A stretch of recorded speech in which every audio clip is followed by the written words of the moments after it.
প্রিয় ভাইরা মা বোনেরা, আজকে রবিউল আউয়াল মাসের শুক্রবার পবিত্র জুমার দিন অথবা রাত আল্লাহর নবীর শেখানো তওবার ছোট্ট দোয়াটি যদি মাত্র একবার পাঠ করতে পারেন, আল্লাহর নবী ওয়াদা করে বলেছেন আপনার জীবন যৌবনের যত গুনাহ আছে, এই চোখ দিয়ে যত টিভি সিনেমা দেখেছেন, নাজায়েজ দিকে তাকিয়েছেন, আল্লাহ তাআলা চোখের সমস্ত গুনাহগুলোকে মাফ করে দিবে। এই জবান দিয়ে যত অশ্লীল কথাবার্তা বলেছেন, মানুষের গীবত করেছেন, মানুষকে কষ্ট দিয়েছেন, আল্লাহ তাআলা এই জবানের সমস্ত গুনাহগুলো মাফ করে দিবে। এই কান দিয়ে যত গান বাজনা শুনেছেন, অশ্লীল কথাবার্তা শুনেছেন, আল্লাহ তাআলা এই কানের সকল গুনাহ ক্ষমা করে দিবে।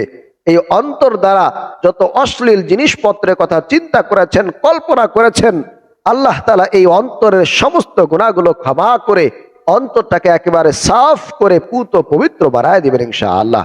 এক কথায়, আজকে যেহেতু শুক্রবার জুমার দিন, আজকে যদি এই তওবার ছোট্ট দোয়াটি মাত্র একবার পাঠ করতে পারেন, তাহলে আল্লাহ তাআলা আপনার অতীত জীবনের সমস্ত গুনাহগুলো মাফ করে আপনাকে শিশুর মতো নিষ্পাপ মাসুম বান্দা বানায় দেবেন ইনশাআল্লাহ। প্রিয় ভাইরা মা বোনেরা, আজকে জুমার দিন শ্রেষ্ঠ দিন। এই দিনে যদি আপনারা আমল করতে পারেন, তাহলে যা চাইবেন আল্লাহ তাআলা আপনাদেরকে তাই দিবে। মনের আশাগুলোকে পূরণ করে দিবে, ঋণগুলোকে পরিশোধ করার অবস্থা আল্লাহ তাআলা নিজেই করে দিবেন। আপনার অভাব অনটনগুলো আল্লাহ তাআলা দূর করে দিবে। আপনার জীবন যৌবনের সকল গুণ আল্লাহ পাক রব্বুল আলামিন জুমার দিনের ওসিলা করে অবশ্যই আজকেই আপনাকে ক্ষমা করে দিবে। প্রিয় ভাইরা মা বোনেরা, আজকে শুক্রবার দিন, এত বেশি ফজিলতপূর্ণ দিন। আল্লাহ তাআলার কাছে ঈদুল ফিতর এবং ঈদুল আজহার দিন যেরকম ভাবে মর্যাদাপূর্ণ, আজকে জুমার দিনও আল্লাহ তাআলার কাছে ঠিক ওইভাবে মর্যাদাপূর্ণ একটা দিন, ফজিলতপূর্ণ একটা দিন। গরিবের হজের দিন বলা হয় এই শুক্রবার জুমার দিনকে। হযরত আদম আলাইহিস সালামকে এই শুক্রবার দিনেই সৃষ্টি করা হয়েছিল এবং এই শুক্রবার দিনেই তাকে জান্নাতে প্রবেশ করানো হয়েছিল এবং গন্ধম ফল খাওয়ার কারণে এই শুক্রবার দিনেই তাকে জান্নাত থেকে বের করে দেওয়া হয়েছিল এবং দীর্ঘদিন কান্নাকাটি করার পরে, তওবা ইস্তেগফার করার পরে এই শুক্রবার দিনেই হযরত আদম আলাইহিস সালামকে আল্লাহ তাআলা ক্ষমা করে দিয়েছিলেন। সুবহানাল্লাহ, আল্লাহু আকবার।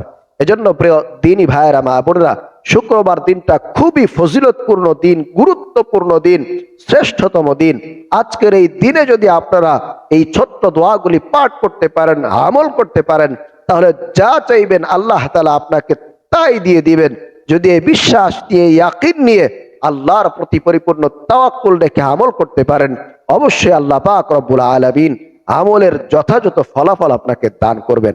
প্রিয় ভাইরা মা বোনেরা, সর্বপ্রথম আপনাদেরকে আল্লাহর কাছে বলতে হবে যে আল্লাহ, জীবনে যত গুনাহ করেছি, যত অন্যায় করেছি, পাপ করেছি, এই চোখ দিয়ে যত টিভি সিনেমা দেখেছি, কান দিয়ে যত গান বাজনা শুনেছি, জবান দিয়ে যত মানুষের গীবত করেছি, অশ্লীল কথাবার্তা বলেছি, এই মনে মনে যত অশ্লীল জিনিসপত্রের কথা চিন্তা করেছি, কল্পনা করেছি, আয় আল্লাহ তোমার কাছে ওয়াদাবদ্ধ হলাম, আয় আল্লাহ জীবনে আর কোনোদিন এই সমস্ত গুনাহ করব না। এইভাবে আল্লাহর কাছে ওয়াদাবদ্ধ হতে হবে, আল্লাহকে বলতে হবে। এরপরে তাওবার দোয়াটি আপনারা মাত্র একবার পাঠ করবেন।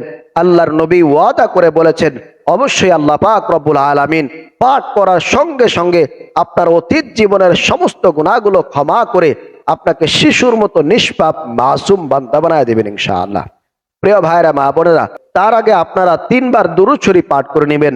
যেই দোয়ার মধ্যে দুরূদ থাকে না, যে আমলের মধ্যে দুরূদ থাকে না, আল্লাহ তাআলা ওই আমলটাকে কবুল করে না, ওই আমলটা আল্লাহর কাছে পৌঁছায় না, আসমানে ঝুলন্ত থাকে। এজন্য অবশ্যই আপনাদেরকে দুরূদ পাঠ করতে হবে। একবার যদি কেউ দুরূদ পাঠ করে, তাহলে আল্লাহ পাক রব্বুল আলামিন ওই ব্যক্তির উপরে 10টি রহমত নাজিল করে। সুবহানাল্লাহ, 10টি নেকি তার আমলনামায় লিপিবদ্ধ করে দেন এবং 10টি গুনাহ তার আমলনামা থেকে কেটে দেয়। সুবহানাল্লাহ। এজন্য প্রিয় ভাইয়েরা মা বোনেরা, অবশ্যই আমাদেরকে প্রত্যেকটা আমলের শুরুতে দুরূদ পাঠ করতে হবে। দুরূদ যদি পাঠ করে আপনারা আমল শুরু করতে পারেন, তাহলে অবশ্যই আপনি নিশ্চিত থাকতে পারেন আপনার সে আমলটা আল্লাহর দরবারে কবুল হবে ইনশাআল্লাহ। এজন্য সর্বপ্রথম আপনাদেরকে 3 বার দুরূদ শরীফ পাঠ করতে হবে। নামাজের দুরূদ, দুরূদ ইব্রাহিম পাঠ করতে পারেন, এটা সব থেকে উত্তম হবে। এছাড়া আপনারা অন্যান্য দুরূদ পড়তে পারেন, সেক্ষেত্রে আল্লাহুম্মা সাল্লি ওয়া সাল্লিম আলা নাবিয়িনা মুহাম্মদ, এই দুরূদটা পড়তে পারেন। অথবা সব থেকে ছোট্ট দুরূদ সাল্লাল্লাহু আলাইহি ওয়াসাল্লাম, সাল্লাল্লাহু আলাইহি ওয়াসাল্লাম, এই দুরূদটা পাঠ করে নেবেন। দুরূদ পাঠ করার পরে আপনাদের সেই জীবন যৌবনের সমস্ত গুনাহগুলো ক্ষমা করার জন্য, আজকে জুমার দিন নিজেকে পুত পবিত্র বানানোর জন্য আপনারা তাওবার ছোট্ট দোয়াটি মাত্র একবার পাঠ করবেন। একবার পাঠ করলেই আল্লাহ পাক রব্বুল আলামিন আপনাকে ক্ষমা করে দিবে, আপনাকে শিশুর মতো নিষ্পাপ মাসুম বান্দা বানায় দিবেন ইনশাআল্লাহ। সেই তাওবার দোয়াটি আমার সাথে পাঠ করুন। দোয়াটি হলো, আস্তাগফিরুল্লাহ রাব্বি মিন কুল্লি যামবি ওয়া আতুবু ইলাইহি লা হাওলা ওয়ালা কুওয়াতা ইল্লা বিল্লাহিল আলিয়্যিল আযীম।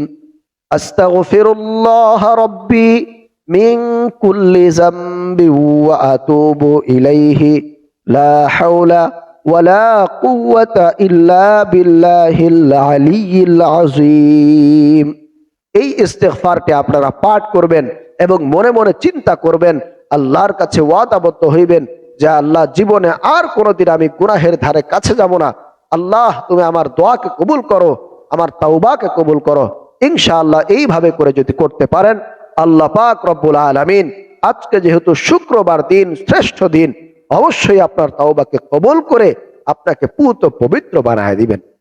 প্রিয় ভাইরা, মা বোনেরা, এরপরে আপনাদের যাদের পরিবার সংসারে অভাব অনটন রয়েছে, ইনকামের মধ্যে বরকত নাই, শুধু অভাব আর অভাব, অনেকে ঋণগ্রস্ত হয়ে গিয়েছেন, মানুষের টাকা ধার করেছেন, কর্জ করেছেন, কিন্তু সেগুলো পরিশোধ করতে পারেন না। প্রিয় ভাইরা, মা বোনেরা, আমি আপনাদেরকে এখন যে দোয়াটির কথা বলবো, সেই দোয়াটি যদি আপনারা পাঠ করতে পারেন, আল্লাহ পাক রব্বুল আলামিন আপনার পরিবার সংসার থেকে সকল অভাব অনটন দূর করে দিবে। বৃষ্টির মতো শুধু টাকা পয়সা আপনার পরিবার সংসারে আল্লাহ পাক রব্বুল আলামিন ঢেলে দিবেন। আপনি কল্পনাও করতে পারবেন না যে কোত্থেকে কিভাবে আল্লাহ তাআলা এই টাকার ব্যবস্থা করে দিয়েছেন, আপনি সেটা চিন্তাও করতে পারবেন না ইনশাআল্লাহ। তবে শুধু আল্লাহর প্রতি পরিপূর্ণ বিশ্বাস রেখে, ইয়াকিন রেখে, নবীজি সাল্লাল্লাহু আলাইহি ওয়াসাল্লামের কথার উপরে পূর্ণ আস্থা রেখে আপনাদেরকে এই দোয়াটি পড়তে হবে। প্রিয় ভাইরা, মা বোনেরা, সেই দোয়াটি হলো, আল্লাহুম্মা ইন্নী আউযু বিকা মিনাল হাম্মি ওয়াল হাযানি ওয়া আউযু বিকা মিনাল আজজি ওয়াল কাসালি ওয়া আউযু বিকা মিনাল জুবনি ওয়াল বুখলি ওয়া আউযু বিকা মিন গলাবাতিদ দাইনি ওয়া কহরির রিজাল। এই দোয়াটি আপনারা পাঠ করবেন। অবশ্যই আল্লাহ পাক রব্বুল আলামিন আপনার দুনিয়ার জীবনে চলার পথে যত দুশ্চিন্তা আছে, টেনশন আছে, পেরেশানি আছে, রিজিকের অভাব আছে, আল্লাহ পাক রব্বুল আলামিন সকল কিছুর অভাবকে আল্লাহ তাআলা দূর করে দিবে। আপনার দুনিয়ার জিন্দেগিতে আর কোনো চিন্তা করতে হবে না ইনশাআল্লাহ। এরপরে আপনাদের যাদের দীর্ঘদিনের নেক আশা পূরণ হয় না, মনের আশাগুলো পূরণ হয় না, নেক উদ্দেশ্য হাসিল হয় না, আল্লাহর রাসূল সাল্লাল্লাহু আলাইহি ওয়াসাল্লাম ওয়াদা করে বলেছেন, কসম করে বলেছেন, এটাই হচ্ছে ইসমে আজমের দোয়া। কেউ যদি ইসমে আজম পড়ে আল্লাহর কাছে দোয়া করে, কিছু চায়, আল্লাহ তাআলা তাকে খালি হাতে ফিরিয়ে দিতে লজ্জাবোধ করেন। সুবহানাল্লাহ, আল্লাহু আকবার। এজন্য প্রিয় দ্বীনী ভাইরা, মা বোনেরা, আপনাদের দীর্ঘদিনের নেক আশা পূরণের জন্য এই দোয়াটি পড়ার কোনো বিকল্প নাই। যাদের দোয়া কবুল হয় না, মনের আশা পূরণ হয় না, অবশ্যই আপনারা এই দোয়াটি পাঠ করবেন। আল্লাহ পাক রব্বুল আলামিন আপনার দীর্ঘদিনের মনের নেক আশাগুলোকে বাস্তবে রূপ দিবেন ইনশাআল্লাহ।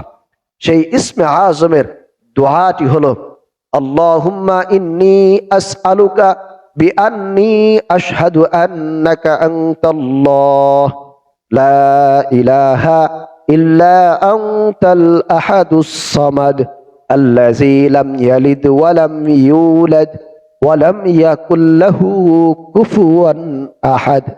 এই দোয়াটি আপনারা পাঠ করবেন এবং মনে মনে আপনার সেই মনের আশা যেটা আছে, নেক উদ্দেশ্য যেটা রয়েছে, সেই উদ্দেশ্যকে মনে মনে চিন্তা করবেন, কল্পনা করবেন, আর এই দোয়াটি মুখে মুখে উচ্চারণ করে পাঠ করবেন। ইনশাআল্লাহ অবশ্যই আপনার মনের আশা আল্লাহ পাক রব্বুল আলামিন আজকেই পূরণ করে দিবেন ইনশাআল্লাহ। প্রিয় ভাইয়েরা, মা বোনেরা, এরপরে আপনাদের পরিবার সংসারে যাদের বিপদবালা মুসিবত রয়েছে, যারা কঠিন বিপদের মধ্যে পড়ে গিয়েছেন, বিপদ থেকে উদ্ধার হতে পারছেন না, বিপদ দূর হয় না, আল্লাহ পাক রব্বুল আলামিনের শেখানো পবিত্র কোরআন আল কারীম থেকে নেওয়া এই দোয়াটি যদি আপনারা পাঠ করতে পারেন, অবশ্যই আল্লাহ পাক রব্বুল আলামিন আপনার সেই বিপদবালা মুসিবতকে দূর করে দিবেন। যেরকম ভাবে আল্লাহ পাক রব্বুল আলামিন হযরত ইউনূস আলাইহিস সালামের বিপদকে দূর করে দিয়েছিল।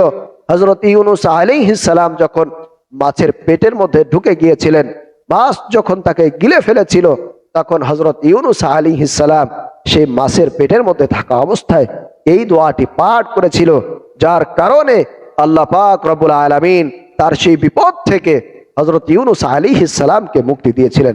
প্রিয় ভাইরা মা বোনেরা, আপনারা এই দোয়াটি পাঠ করবেন, ইনশাআল্লাহ আপনার বিপদ তো দূর হবেই, বিপদের মধ্যে যেগুলোর ক্ষতি হয়েছে আল্লাহ তাআলা তার থেকে আরো ভালো কিছু জিনিসের ব্যবস্থা করে দিবে।